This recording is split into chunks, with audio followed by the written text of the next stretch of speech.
Hi, this is Scott Garibay, and today we're going to talk about how the Sonic the Hedgehog movie is a major alarming indicator that America is headed at, actually much broader than America, that we as a planet are heading toward a global love crisis at the scale of the global climate crisis and the global health crisis. And that the American U.S. primary, Democrat primary race candidates should be dialed in on this, should have plans for this, and should be speaking about this openly. All right, so let's dive into this. Okay, so first of all, I want to talk about this in the context of the sufficient six. I think that's where are we right now in the U.S. 2020 presidential primary race, right? Well, this era, right now, in this moment, before debate 9, we're dealing with the sufficient six, okay? Now, we have 6 real contenders on the board who are making the debates and are actually still being engaged with by the media, engaged with by the Democratic voter base, engaged with by the DNC. Their candidacies are deemed to have enough traction to be considered real candidates. Okay, I am a recovering excited American voter. I am no longer excited about this election, about my vote in the primary or in the November. I will vote in the primary. I will vote in November. I am not excited about either one of those days. And the reason why is because of the sufficient six, right? That's the choice now, right? Andrew Yang was an incredible candidate. He is no longer on the board. Sadness for America, sadness for Scott Garibay, sadness for Yang Gang. And what we have left is the sufficient six. Now, let's define the sufficient six. That is not saying that we have 6 sufficient candidates. That is saying we have a group of candidates that I am confident there's a possibility there is one sufficient candidate in that crew, okay? When I looked at all of these candidates, and I'll name them just so we know who we're talking about: Biden, Warren, Sanders, Klobuchar, Buttigieg, Steyer. These are the real competitors right now, and these are the ones these are the people who have delegates or who are still making the debates. Okay, Steyer doesn't have a single delegate, but he is making the debates. He's still in the conversation, and he's had more traction than anybody. Like there are people who are not even making that. In addition to having no delegates, aren't even making the debates. Right, and that's a big problem. That's a big problem. That means you got no delegates, no debates. You're out of the picture. You're out of the running, right? If you're not making the debates and you don't have delegates, come on. Like, do you have a real campaign? I don't know. All right. So here's the issue. I think there's a possibility within the 6 candidates, those 6 candidates, there's someone who may be sufficient for me to cast my vote for, rather than doing a write-in. All right, and doing a very and doing almost like a message vote, like I'm voting to send America a message that I'm not happy, with these candidates, but have some chance of winning the election, right? I want my vote to. I think all votes matter. I really do. I think if I'm amazed there are people who are going to give their votes to Andrew Yang. I have no idea why you would do that. The reality, Andrew Yang. I respect Andrew Yang. He said that he's, removing himself from the election. I don't understand, why anybody would give their votes to a candidate who has chosen to quit running. That doesn't make any sense to me. But I have incredible respect for anyone who votes for anybody. Right? I have more respect. If I have more respect for someone who votes for my most vehemently. I have more respect for somebody who votes for somebody I would actively wish was not president than somebody who doesn't vote. Right? That's a fact. There's no two ways about it. I would rather see somebody vote for the person I don't want to be elected than not vote. because it means they're engaged, they care about the process. We get in more trouble with people who are disengaged and do not care about the process than we do people who are engaged and care about the process. I'm a firm believer in that. I know that's debatable, and I think some people would argue that point, but I'm a firm believer in what I just said.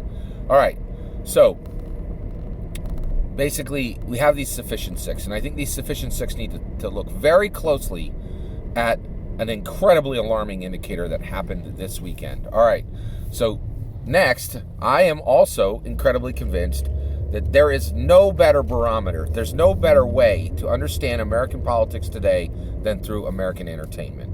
American entertainment is the best map to American politics that exists. And Sonic the Hedgehog's performance this weekend is an absolutely massive indicator of what's important at a global scale today and what's important in America. So let's talk this through. Sonic the Hedgehog did fantastic. It was the #1 movie this weekend, okay? That is a huge problem, all right? So first, Sonic the Hedgehog made $57 million this weekend. Sonic the Hedgehog is a kid's movie, a video game movie. It is not a Valentine's Day movie. This weekend was Valentine's Day. So basically, traditionally,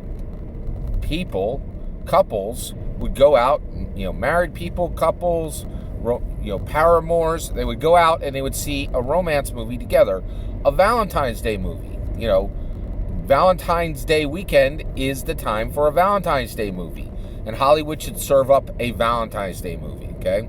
Now, let's talk about crisis, okay? Because I want to show you how this Sonic the Hedgehog movie is a crisis indicator. Sonic the Hedgehog's performance this weekend, on Valentine's Day weekend, is a crisis indicator, okay? All right, so let me connect the dots for you, okay? All right, so you have global climate change. You have a global climate crisis, okay? The Earth's melting. That's no longer a debatable subject. That is, it's widely accepted, okay? And, like Australia was just on fire, it's a thing. All right, so what are indicators of that? Well, you get scientists and they go up to like the fjords in like Sweden, and the fjord's supposed to be frozen solid, and then they put their little ice indicators in the ground, but they don't need to put their ice indicators in the ground because the ice is supposed to be there completely melted, and it's a raging river, okay? That and then the scientists come back down and they go, hey, this gigantic glacier should be there, but instead it's just a melting river, right? The Earth is melting. This is a crisis indicator, okay? All right, here's another one. Global health crisis, okay? Last week, we get a situation where we get reports that in parts of America and many, many places in the world, you cannot buy face masks. They are gone. You can't buy them at any price. They're out of stock. You put in my cart, and they're like, we can't put this in your cart because this won't be in stock for 3 months, right? You cannot buy face masks right now in many, many, many places in the world, okay? And through many online vendors. They're gone. That is a global health crisis indicator, okay? Sonic the Hedgehog making $57 million domestic, having an absolutely fantastic release week on Valentine, and being the #1 movie on Valentine's weekend is a global love crisis indicator, okay? Let me, and here's how and why.